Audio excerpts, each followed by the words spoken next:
የምትመስሉት ልክ እንደታቸው አላችሁ እንዴ የምትመስሉት ትንሽ ጎረምሳዎችን በልጅነታቸው ጠብተዋል።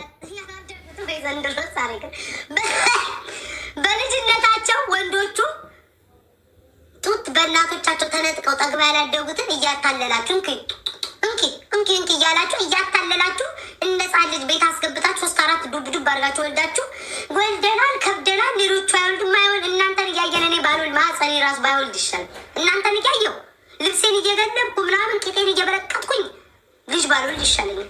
በወልድ ምንድን ነው ልጅ የሚያረው? ነገ ጠዋት እኮ ልጆቻችሁ አፋቸው የሚከፍቱ ረፍ እናተ እኮ ጠረጴዛ ላይ እግሯ እንዳይታይ በካልሲ ቂጧን ገብላ ገልባ እሙሟን ምን እያደረገች እኮ ታይታለች።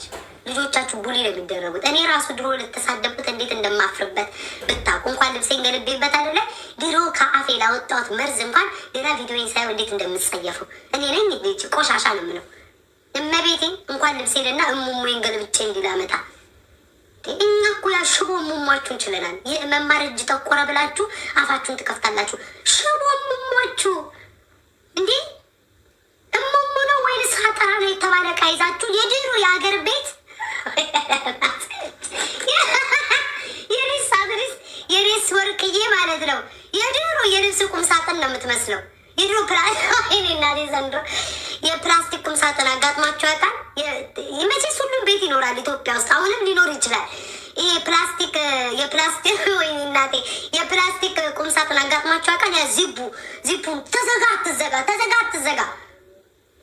ተዘጋ ጥቅጥቅ ብሎ ልብስ ሞልተውበት እንግዳ ሲመጣ እንግዳው ተዝረከረከ እንዳይባል ልብሱን አጭቀው የፕላስቲክ ቁም ሳጥን እንዲነሳ ተብሎ ወጥቶ እንደሚደገፍ እኮ እኔ ወርቅዬ እንደዛ ናት። እኔ አልዋሽም።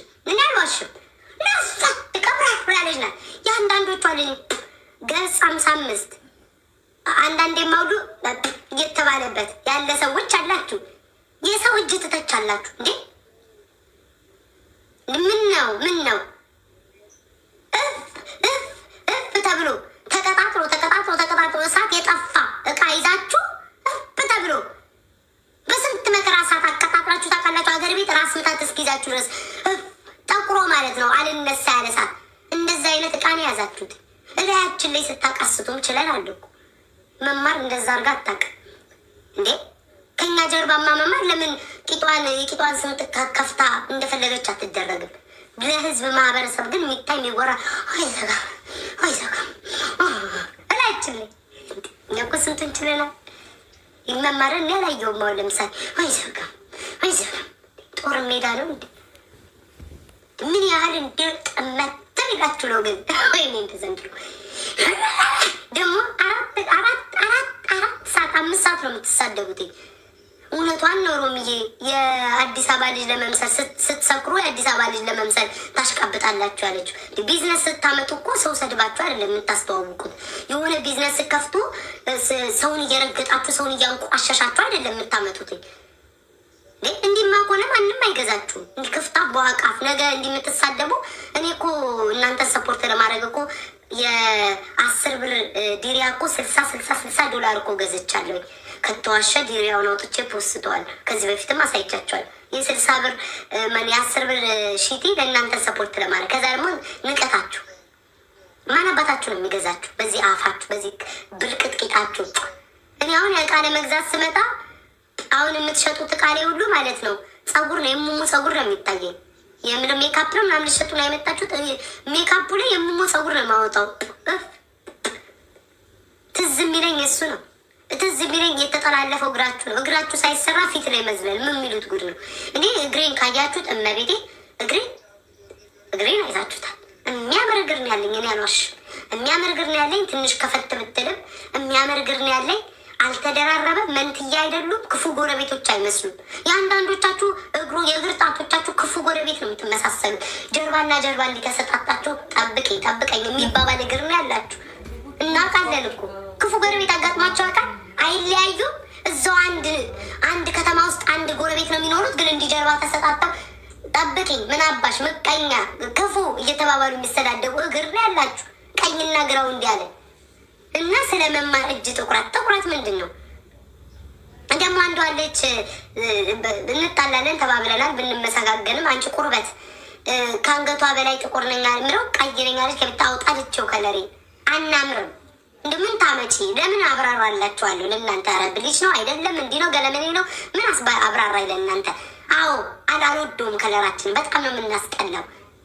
ታነቂ ከዚህ በኋላ ከአንገቷ በታች። ቆይ ጋይስ ሁሉንም እየቀላቀልኩ ነው የማወራው። ከእንቅልፌ ስነሳ ያየቱ ነው። ከአንገቴ በላይ ቤት ታቀይነኛለች፣ ከአንገቴ በታች ደግሞ ገመቹ ነኛለች።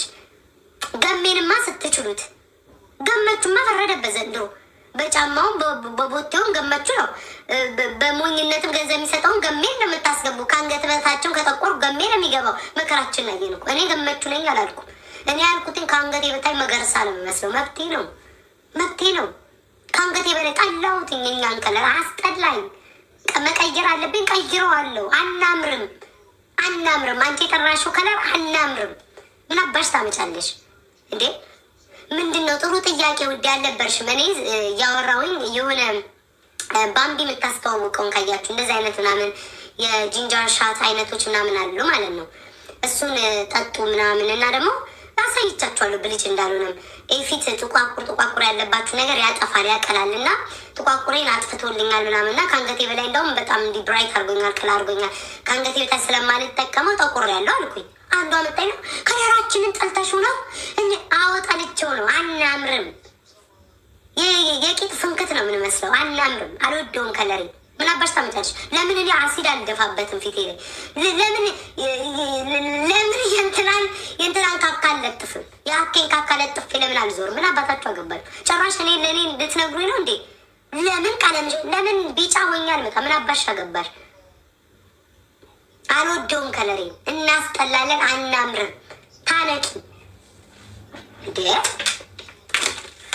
ራሳይ ምን የአኬን ካካ ለምን እዚህ ጋር ከዛ ከጎንደር ድረስ ይዞ የመጣውን ካካ ለምን እዚህ ጋር አለጥፍ? ምን አባታችሁ አገባችሁ? ጉድ እኮ ነው ዘንድሮ እኮ። እና ወደ እጁ ስንሄድ የመማር እጅን ከመሳደባችሁ በፊት ይሄንን ያልተጨረሰ እናቴ ያልተጨረሰ የጉጉባ ቤት እግር የሚመስለውን አስተካክሉ። ከዛ መማር ላይ ትዞራላችሁ። እኔ መማርን ማርያምን እኔ ለመማር ጠበቃ ሆኜ ምናምን አይደለም፣ ስለማትናገሩ ለሚናገሩ ሰዎች አንድ ቀን ጠበቃ ሆኜ አላውቅም። የሆነ በቃ አትናገርም። ሰው ሳይደርስባችሁ ስለምትደርሱ ኩኩንያም ሰው ሳይደርስባችሁ ትደርሳላችሁ። መማር ትልቅ ናት ምናምን ትልቅ ጀላ ባናትሽ ውጣ። ትልቅ ጀላ ግንባርሽን ይበልሽ። መማር ትልቅ ሰው ናት እንዲላ ትልቅነት ሰው እዛ እድሜ ላይ ለመድረስ ራሱ መታደል አለባችሁ። ትልቅ እድሜ ላይ ለመድረስ መታደል አለባችሁ። እናንተ በጀላቲና በጆተኒ ጎረምሳ እያስገባችሁ 5-6 የምትወልዱ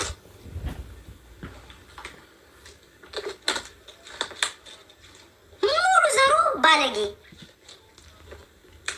እንዴ!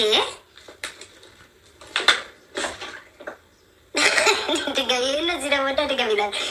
እኔ ጌታ ምስክሬ ነው። እኔ እናቴን ሳይ መማር ማለት ነው። በነገራችን ላይ ሰው ናት፣ ስህተት ትሰራለች፣ መጥፎ ነገር ትሰራለች፣ ጥሩም ነገር ትሰራለች። ሰው ናት። ሰው ልጅ ለመማር ምንም መጥፎ አትሰራም አልልም። ስህተት ልትሰራ ትችላለች ምናምን፣ ግን አንዳንዴ አይኔ ያየውን ነገር ምንም አላጠፋችም። ኮመንት መጥቶ ተጻፈ አይደለም። ያው ለምሳሌ መማር አዶናይ እንደዚህ አለች ምናምን አለ አይደለ? መማርን አይደለም የምሰድባት። እንዴ እድሜ ትተልቀው ትነሰው መጋባት ከፈለገ ይጋቡ። ምን አገባኝ? ስንት ኢትዮጵያ ውስጥ እድሜያቸው ትንንሽ የሆኑ ወንዶች ትልልቅ ሴቶች አያገቡም እንዴ? ትንንሽ የሆኑ ሴቶች ትልልቅ ወንዶች አያገቡም እንዴ? በእድሜም ከተባለ ማለት ነው። የማንን እድሜ አውቆ ነው? ግን መማርን ለማጥቃት ነው። እኔ ሀበሻ ቆይ ወደ ሀበሻ ልምጣ። እነዚህ ሀበሻ ቆይ እችን ገርዳሜትም ወደ ጎን ላርጋ። ጠብቅኝ እግርሽን እየጠላለፍሽ። ሀበሻ ማላገኝበት ምክንያት ለዚህ ነው። ሀበሻ ከምግቡ አብሮ ከመብላቱ ከፍቅሩ በላይ የሚያው ተንኮል ነው የሚቆጥረው። አያችሁ፣ የገርዳሜትም ፋሚሊ መማር ስትበላ ጠብቃ እጇን ፎቶ አንስታ አጥቁራ ፖስተችው። ከእንደዚህ አይነት ሰው እንዴት ነው ጋይስ የምንገናኘው? እኔ ይኸው አንድ ከሀበሻ ጋር ባለመገናኘቴ አተረፍኩ እንጂ አልተጎዳሁበትም። ምን ተጎዳሁበት? ስለ እኔ ገበና ይወጣል አይወጣም? ክፍታፍነቴን ታውቁታላችሁ። ብርቅጥ ነኝ። አገር ያወቀኝ የተጨበጨበልኝ ክፍታፍ ነኝ። ምንም እኮ የሚዋሽ የለም። ብርቅጥ ያልኩ ክፍታፍ ነኝ። ምንም አልዋሸው። ምንም እኮ አውቃለሁ ቧሪያ ቀዳዳ አፍ እንደሆንኩኝ። ግን በዚህ አፌ ስደቡኝ በማወራው አፌ ስደቡኝ፣ ተቹኝ፣ ተቆጡኝ። ከዛ በተረፈ ስለ ቤተሰቤ አትሰሙም። ይሄ ነው ወይኔ ዘንድሮ አትሰሙም። ስለ ቤተሰቦቼ ስለ አባቴ ጉሮሮ ላይ ነው የምቆመው። ስለ ወንድሜ ማጅራትን ገትር ነው ማስይዝግ። ይበድሉኝ እና አባቴ በድለኝ፣ ቀጥቅጠኝ፣ ጨቁነኝ። ለዚህ ማህበረሰብ አሳልፌ አልሰጥም። እህቶቼ ንከሱኝ፣ ብሉኝ፣ ዘልዝሉኝ። አውጥቻ አላዋርዳችሁም። ፍቅረኛ ይዤ ፍቅረኛ ና ቀጥቅጠኝ። ህግ አለ፣ የህግ ሀገር ነው፣ ከሳለሁ። ለዚህ ማህበረሰብ መጥቻ አልናገርም። ምንም አባ ከኔ አታገኝም። ምንም አባ ከቤት አቶ ግራ እኮ ነው የሚጋቡት። ከቤት አትወጣም ቤት ይላሉ። ከዛ ደግሞ እቃ ተሸክማ ስታዘዋውር አየናት ይላሉ። ሰው ነገረን።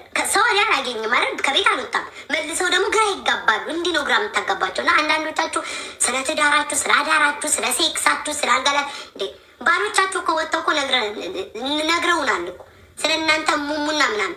ሰው እንዲስደሰት ብላችሁ ቤት ገዛ ብላችሁ ታውን ሀውስ ውስጥ $2000 እየከፈላችሁ ተጨንቃችሁ የምትኖሩ ሰዎች ናችሁ እኮ።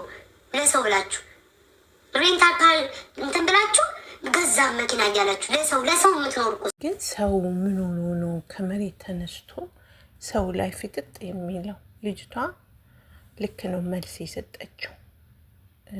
ስርዓት ያለ ሰው፣ የሚረዳ ሰው፣ የሚተባበር ሰው እንዴት ከመሬት ተነስቶ ሰውን ይሳደባል? በጣም ነው የሚገርመው። ለምንድን ነው? በምን ምክንያት ነው? በቅናት ነው ወይስ በምንድን ነው? የሰው ልጅ ልጅን የሚሰጠው እግዚአብሔር ነው። ትዳርንም የሚሰጠው እግዚአብሔር ነው። ግን ሰውን በደካማ ጎኑ ሰው ገብቶ መናገር በጣም ያሳዝናል። ይህ መልካምነት አይደለም፣ ጥሩም አይደለም። እግዚአብሔር የሰጠንን ልጅ መልሶ ሊወስደው ይችላል። ዛሬ ጤነኛ ነን ብለን ነገ ምን እንደምንሆን አይታወቅም። እና ሰው በሰውነቱ ባይመካ መልካም ነው እና ጥሩ አይደለም ለማለት ነው። እናመሰግናለን።